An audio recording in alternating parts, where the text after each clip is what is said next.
देवयानी ने अपने दोनों हाथ ऊपर उठाकर भरपूर अंगड़ाई ली। उसका कसा बदन मानो सामने खड़े गांव के मंदिर के पुजारी परमानंद को खुला न्योता देते हुए लग रहे थे।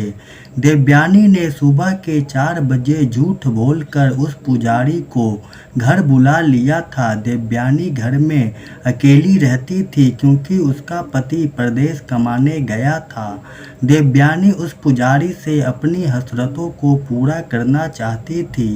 देवयानी ने आगे बढ़कर पुजारी का हाथ पकड़कर अपनी तरफ खींचना चाहा, मगर पुजारी ने हाथ छुड़ा लिया और बोला, तुझे अपनी बदनामी का जरा भी डर नहीं है। देवयानी बोली, पुजारी जी, मेरे पति को परदेश गए 6 महीने हो गए हैं, वह कब आएगा पता नहीं। देवयानी ने उसे अपनी समस्या बताई तो पुजारी सोच में पड़ गया। पुजारी की पत्नी को मरे हुए 5 साल हो गए थे। पुजारी को सोच में पड़ता देखकर देवयानी ने कहा, अगर तुमने मेरी बात नहीं मानी तो मैं शोर मचाकर पूरे गांव वालों को बुला दूंगी। पुजारी सिर से लेकर पांव तक कांप उठा।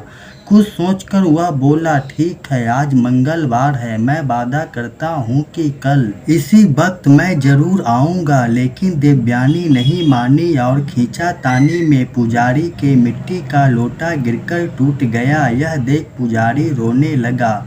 देवयानी ने कहा, मैं तुम्हें पीतल का लोटा दे दूंगी। पुजारी बोला, यह मेरी पत्नी की आखिरी निशानी मेरे पास थी। मैं इस लोटो को देखकर संतोष कर लेता था कि मेरी पत्नी मेरे साथ है। आज लोटा टूटा तो ऐसा लगा मानो वह मुझे छोड़कर चली गई है। देवयानी उसकी बात सुनकर पिघलने लगी। उसे पुजारी की वफादारी पर हैरानी होने लगी और मन ही मन सोचा, सच कहते थे सभी गांव के लोग कि इस चरित्रवान पुजारी को पिघला पाना असंभव है। आज मैंने देख भी लिया।